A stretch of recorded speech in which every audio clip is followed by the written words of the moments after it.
He something does he seem said to... that you politically didn't agree with, because he's a talkback host for people who don't know. I don't even know who he's working for now, but I used to know him from Wellington when he was on ZB down there, but I don't know who he's working for now. Did he say something that you didn't agree with and you tweeted? Yeah, he did an interview where he basically explained that he thought climate change was a hoax, and that That's right. Teaching climate change science in school is akin to brainwashing children, which I thought was one of the stupidest things I'd ever heard.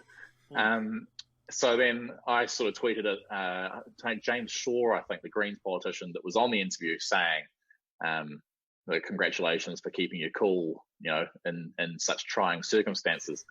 Didn't even mention who he was talking to or anything. And then I've received probably about a dozen tweets, maybe 4 phone calls, and about 5 texts from Sean Plunkett or his producer. Why are the phone calls? Are they come and face me on the radio, Neesham? Face me? Is that like that? Yeah, that's the gist of it. Yeah, I will yell at you. And the old adage, "You don't wrestle a pig in the mud because they enjoy it," is probably quite appropriate in that situation. So I've just kind of let it all slide. I like that. Okay, what about this one? Why such disdain towards the Big Bang Theory? It's so bad, as your reply to this, that watching it actually causes me physical pain. Interesting. The Big Bang Theory. Why? Big Bang Theory, not one you hate it. Are you more? You're a Gavin and Stacey. Well, it's terrible. I don't understand what it is. It's like, I don't enjoy getting punched in the face. It's like, it's just not a pleasant experience, so I don't do it. You tweeted a goodie too today when you, no, it wasn't today, it was a couple of days back, where you shared, was it the Las Vegas governor who was talking about... Oh, yeah.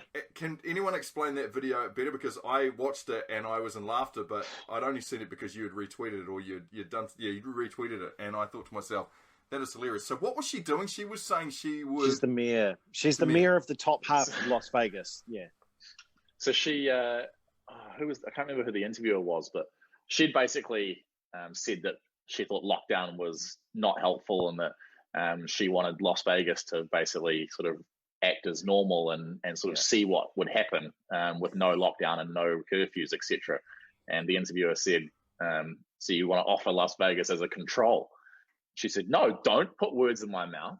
I just want to offer Las Vegas as a control. And it was it's a control group. Control group, which is exactly what she had said in the first place. But it was sort of like, how can you... I sort of thought it was so appropriate that Las Vegas, one of the most bonkers cities in the world, would have an equally unusual leader. She's come, the mayor of Las Vegas. She'd come straight out of the slot machines, though. They've dragged her out onto Fremont Street to do the interview, and then she was going back in to have more of her drinks. Is what she was with Anderson Cooper. It was a beautiful, yes. Yeah, it was a beautiful bit of television. I love it so good. Jimmy, speaking about Vegas, you've been around the world, brother. Every time we get an athlete like you on, we like to know where's probably the best place you've been to have a little beer, get on the sauce, have a party. Best party city? Oh, probably Vegas. Yeah. Any stories from Vegas? I managed to skip to Vegas. Must have been about 5 years ago now, with 2 of the best mates. We just hopped over for a week and had a bit of a holiday. But as far as cricket goes, I think it's pretty hard to go past. I think Cape Town's probably one of my favourite spots, cricket-wise. Just a beautiful city, there's sort of lots to do. Nice temperature, nice beaches, which you don't really realise until you get there. But that's probably the most fun. Do you get to go out? Do you get to go out together and that after like a test match, a series, or anything? Out in Cape Town. Look at you hanging in the drinking side, just as he gave us a little hint that maybe he can't say too much. Yeah, he's all right. You can. Not so much during a series. But we had, you have the odd series. I think I've had a couple where we've actually, in South Africa, had the T20s first and then flew home while the test series was on and then flew back again for the one day. So you sort of get 2 bites of the cherry. But you definitely have a couple of drinks after a series finishes, especially if you've won it. Yeah, there's no rules against that. Sri Lanka looks like one of those countries that's actually quite beautiful. I saw a little bit from a travel show, and I was like, "Oh wow! What's you've been over there before? Like, what's it like?" Yep, it's a lot of the subcontinent places, Sri Lanka, India, Bangladesh. They vary a lot depending on what sort of city and sort of region you're in. But yeah, Sri Lanka is probably my favorite of those subcontinent countries. Yeah, it's obviously coastal and beaches and that sort of thing, which is pretty beautiful. And the people, I think, are probably the friendliest of most of the countries I've been to as well. Mate, when you have you played, Blake. I just want to know, have you played in the IPL? When you go through the streets of India, like I don't know what it's like in New Zealand for you, but India is obviously massive cricket. How is that walking through the streets during the day and just like living there? Do you get hounded? Yeah, I've actually got a good story from that. We played for Delhi. Myself and Ross Taylor were in the same team, and we turned up. I think we flew straight.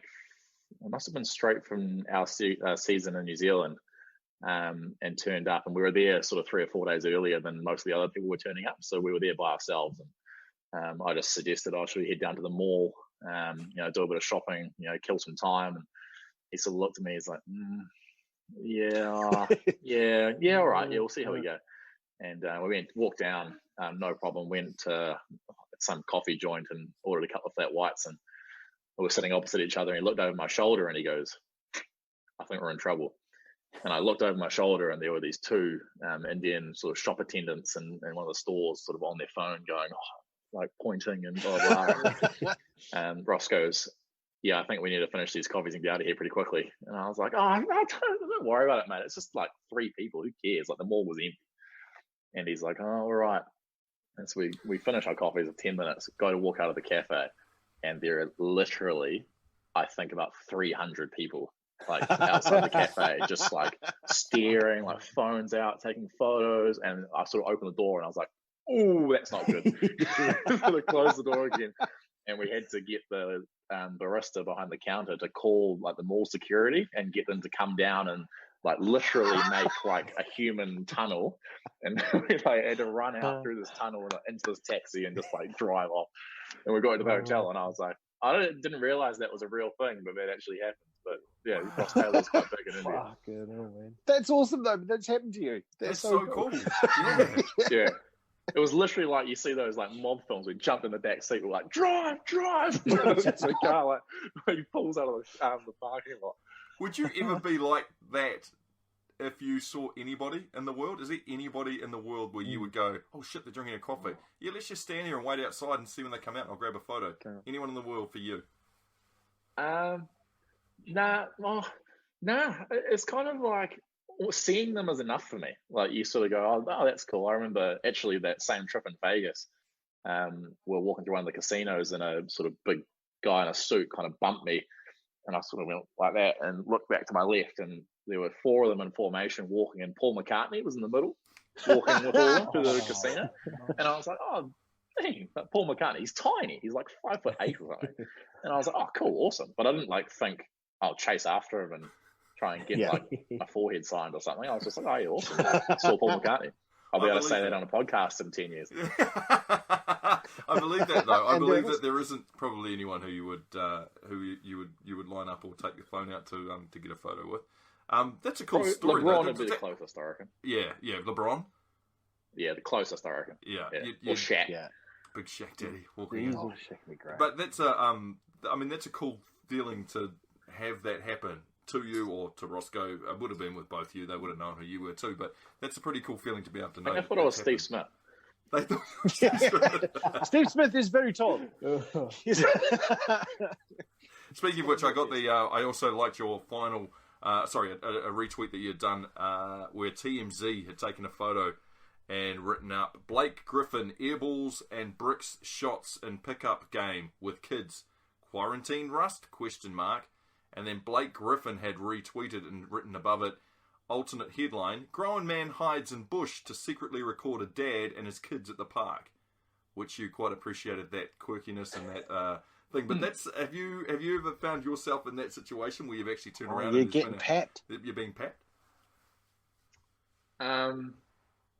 Yeah, well, like in India, people are always taking photos. So it's kind of like you always see people you try and keep your cool as much as possible, because obviously it's one of those things you can be nice to 50 people, and then if you're having a bad day and you tell someone to piss off, they're going to tell everyone. So probably the weirdest one I reckon was we had our flight delayed during the IPL because the pilot was in our business class trying to take a photo with Kevin Peterson. so the tannoy came over going, we just got a little delay while we're loading some luggage, and the pilot was sort of in there. Hey man, what's next? What's next for you? What have you found something that you've taken your liking to? I've always said to you, and I still believe it, you're too good vocally to not do something post game that involves other people being allowed to see you do it, if that makes sense. Media in general, being a person who could liven up the media world with your sense of humour and just the way you do things. What is it for you though that you're passionate about or looking to do post career? Yeah, it's a tough one, isn't it? I obviously really enjoyed getting a little bit of a stint with you and Miles on the radio. I actually was thinking that might be a possibility for this winter as well after the IPL, but obviously with everything that's happened, it's opportunities are few and far between. So it's sort of a difficult one, but certainly talking, presenting, whether it's radio or TV or whatever, is something that I really enjoy and something I seem to have a little bit of an aptitude for. So yeah, certainly. Don't make up words, mate. Don't make up words and put them in. Jeremy Coney used the word marmalised this year. Words have already been done. They're cancelled. Words are cancelled after marmalised. Marmalised. Yeah, that was. It's enjoyable, and I don't think I have the personality that can survive at a desk, crunching numbers 9 to 5. I think I'll drive myself insane, and B, anyone sitting within a 10-meter radius of me. So I think probably it needs to be some kind of more mentally stimulating work. I think. Yeah. Oh, that'd be cool, man. It'd be so rare to see you full time on a screen somewhere doing something, or because obviously Radio Sport being out. How did you hear the news that Radio Sport had been given the cut? Is it the same as me and Nate over a phone call? Oh, he's sad. But all former employees got like the same phone call, did they? It's like, I know you haven't.